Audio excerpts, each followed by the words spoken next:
So I'm sitting in my garage, in my car, with a cat free roaming the car as well. I look so tired. Um, I don't know whether I am lackadaisical and I left my door open, but I came out to the car. The door was open. It won't start. I do a little jump starter thing, but it won't work when the battery's totally dead. I'm getting a clicking sound. I live in the middle of nowhere. The shop around me, I have roadside assistance, which is funny because I'm sitting in my garage with a cat. So there's the carrier, and I just dropped the phone. The cat that I just dropped a video on is roaming the car because he's just gonna cry, and if I let him back loose in the house, he's so smart that he's gonna hide because he knows the carrier's in store for him again. So, maybe God's telling me to slow down today and I can spend an hour in the so I called the tow company, and it's a good 25 miles away because I live in the middle of nowhere, and they're like, we'll be there in an hour. So I guess I'm gonna sit here and meditate and pray in my car with this cat who is having a little adventure here. I'm a little worried that my car door was open. This is the second time this has happened. I don't remember I opened it, but I get to the point my brain works weird. I'm doing 10 things at once all the time. Like my brain is thinking some high level thoughts, low level thoughts. Like my brain processes very oddly, and it's not linear. And sometimes like I can figure out really big like problems, or like that's why I was you know good at legal analysis. I can figure out really complicated things, but simple things like closing the car door elude me. So I feel better after like dropping that video. It's putting like this whole cat thing into some perspective because again, I mean, all I'm really trying to learn lessons from everything in life. And even though this is a cat, it applies to people as well. I've had a major shed of people from my life. And of course, when you go through any kind of awakening, it happens gradually in steps. And during the awakening, I recognized people who had already been through what I've been through. So I started paying attention to what they said because I realized that most likely that was coming next for me. And most of the people, it all ends and I lost all my friends. Everyone says, like, I have another friend on Facebook that like people were saying she's on drugs, she's never used drugs in her life. She's like, well, in a upside down world, this is what this looks like. I was high, I feel bad for my husband. I'm very emotional. And I think that can be a good thing and a bad thing because I have a huge amount of empathy. So it makes me, if I love you, I'm doing everything for you. But at the same time, I'm sensitive. And with the cat yesterday, I broke down crying to a rescue people. I was like, please help me. I don't dislike this cat. He's ruining my life, though. I now have to go away and we can't afford to board him. I was crying on the phone, and she probably thinks I'm a crazy person. And, I'm not. It's just that I have a huge amount of empathy. And, we talked about the Bible a little, how the Bible foretold that everything would be upside down because one part, the logical part of my brain, and I'm a very logical person. I have a brain very much, I don't want to say female brain or male brain, but look, Neo's here. But I think very, very logically. And he started pointing out like there's parts of the Bible that say there's going to be a time when good is considered bad and bad is considered good. Like, one of the people who criticizes me makes voodoo dolls for fun voodoo dolls, and, that's if you believe anything about, or the whole, like, this is why we've kind of rejected Christianity because they're so thwarted that they're like, we're Christian, but gays allowed. And, like, well, either if you're going to have standards, you need to have standards. And, the problem is everything's upside down right now. So if you're not inclusive, if you're not welcoming, if you're anyway traditional, you're considered crazy, even though your life is objectively looking good. I don't lie to people. I don't cheat. I'm in a very good marriage. We have, healthy communication. We cook together. We get along great. We have very similar personalities. There's been a little like, back and forths mainly about the cat in the last week, but, we resolve arguments well, and we're physically compatible, sexually compatible. And, He's a good personality for me. We are, because I am a little bit, I do thrive to be, a submissive female, but I'm a matriarch. I have a strong personality, and I was forced into a career for many years where I had to be a boss. And so I have that in me that needs to be kept, like, I don't want to say in check, but I need to keep myself in check. But he's very mild mannered. It's so funny because people are saying, I don't really understand the substance, and I think some people are just being manipulative. And they say this, that they're afraid that I'm in a cult and I'm being abused, and I'm like I can't bait. Like, I've been very emotional lately. Cody just sits there calmly and stares at me. Like, he's like, "You're okay." Like, he's never raised his voice. He's never even told me to do anything. And I'm a little bit of a firecracker.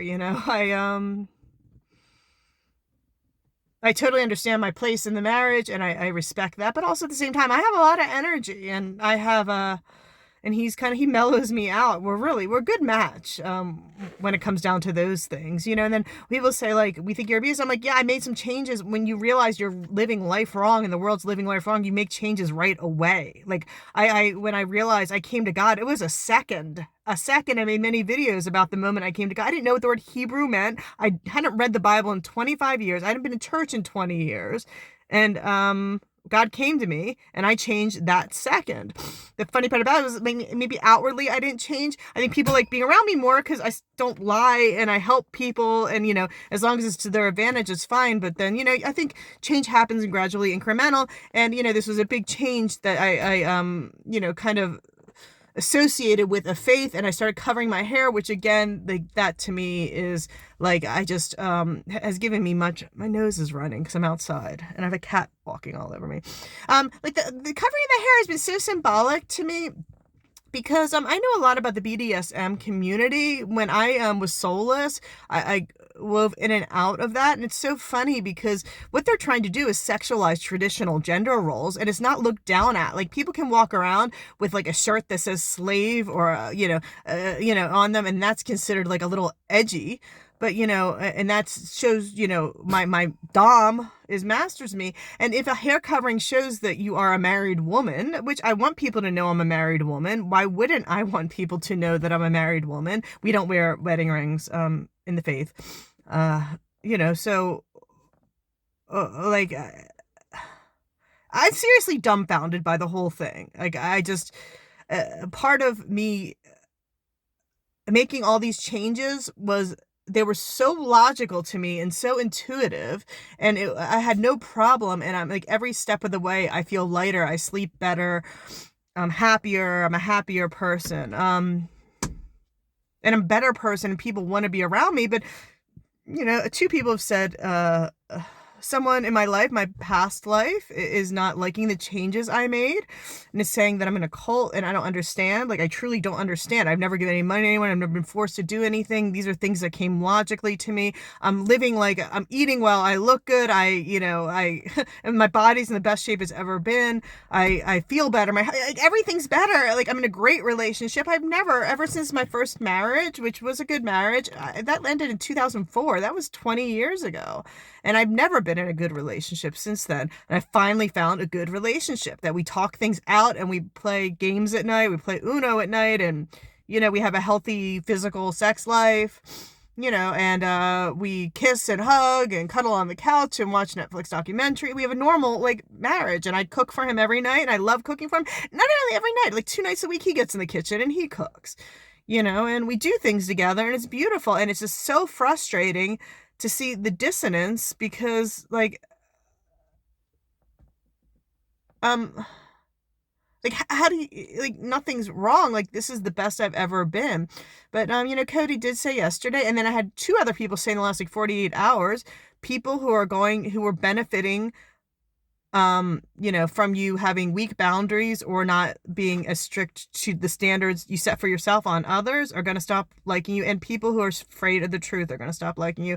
And the women, that it's all women, that they're saying they're it's ridiculous. Like, I'm scared you're in a cult. And I'm like, well, why? Like, give me an objective reason why, because conclusory terms don't cut it. Like, I've been a lawyer. I know how conclusory terms work. I know how to play with words. I know what words manipulate. The word cult manipulates. The word abusive relationship manipulates. I'm like, well, give me some objective reasons why it appears that I'm in a cult, other than some people left out a video about the person who I listened on YouTube to get religious guidance from. It's not like I'm married to, Pastor Dow or living with him. I just get, my weekly guidance from him once or twice a week. Like, tell me why you think I'm in a cult. And they can never come up with excuses, which makes me, no, because I've been a lawyer. I did opening statements. I did closing statements too. They're meant to, you know, get people behind you. And it's so obvious, especially two women in my life, that they're just trying to get people behind me. They're talking to each other. It's so funny. I look at my friends list, and all of my friends from my life are friending each other now to talk about me.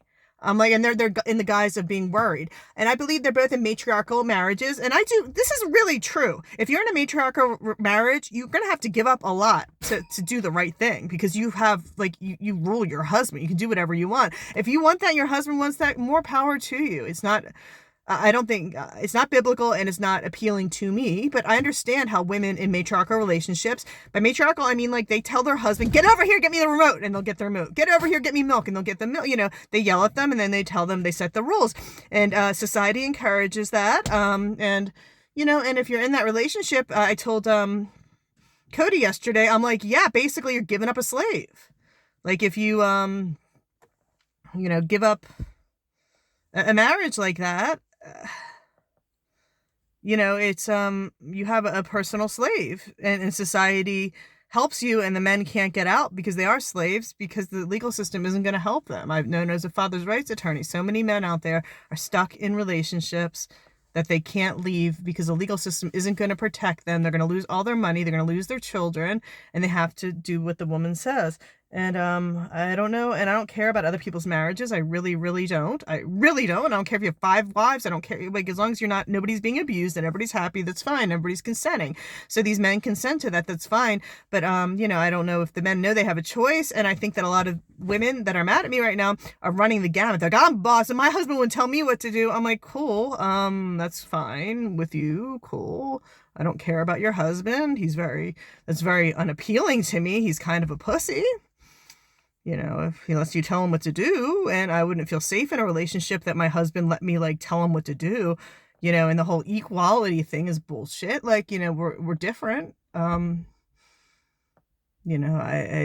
me, the most important thing in a relationship is being respected. I've been in all kinds of relationships, and, when you're respected and supported emotionally and physically, that's what I'm aiming for, not this, like, amorphous word equality, which I don't even know. Like, every woman that I know is a career woman's fucking miserable, and they're single forever, and then they get to 40 and they have no kids, or they get married and they dominate their husbands, and their husbands put up with it. I know they're not happy, but they think they're happy because they get whatever they want, and that's like a very superficial kind of happy, when it's kind of like I read a lot about the era where slavery was abolished. I read a lot of novels for a while about the lives of the slaves at the end, who were multi-generational slaves, as well as the masters, the people who owned other people. A deplorable action, in society, a horrible time in society. But there's a lot of good novels out there about this, and just how the people who owned the slaves felt like it was unfair because they invested their money. And it's true, they invested money, and then they were deprived of the thing they invested the money for. I understand the money was invested in something that was morally bankrupt, but that's where these women are, that I think they do fear, because most people who aren't angry at me respect me, because they know I haven't lied in years. I haven't hurt anyone in years on purpose. If people are hurt by my honesty, that's them, not me, because I'm just honest. I'm honest about my past. I'm honest about my present. I'm honest about other people's present. I'm not hurting anyone. I haven't hurt anyone in years, and people, even as close as my own kin, are upset that I'm telling the truth about things that actually happened in the past. That's okay. Or giving perceptions of how I view certain actions of women toward men. I don't care how you act in your own marriages. Why would I? It's not my marriage. If you're happy, you're happy, but I don't want that. But however, I think, a lot of women are intimidated that their husbands might watch me, and people who are close to me respect me and kind of listen to me, especially men, because men know I'm very logical. And they know that if anybody's watched me for a few years, they know that every word has been followed by an action, and every mistake I've made, I've taken accountability for. So if I say something, I think they're afraid that it's going to change the status quo in their marriage. Maybe I'm not. I don't know. Maybe people really do think I'm going crazy, and that's the thing I'm just going to have to ride through. One woman said, "Do you know what this looks like?" I'm thinking to myself, why you're asking me that is because you know it isn't what you think it is. You're just taking advantage of what it looks like, which is, really high frequency thought. But, people are manipulative on either side of the things, and having a very, very high level of awareness, because I'm at a very high level of awareness. I've come to God during an actual awakening wherein I, really know myself, solidly know myself. And I know all my mistakes, and I know everything I've done wrong on a minute by minute basis. I take accountability for myself, and I take accounting multiple times a day. I sit, what should I be doing right? What should I be doing wrong? Whatever. And, I look around, I don't really do it on others because people are just so messed up. And it's just, however, I'm not going to not talk about what I see in society. Okay, well, the tow truck isn't here yet. Let me check on the text, and I'll drop this too. You get 2 of me in a row, this time in a car with a cat.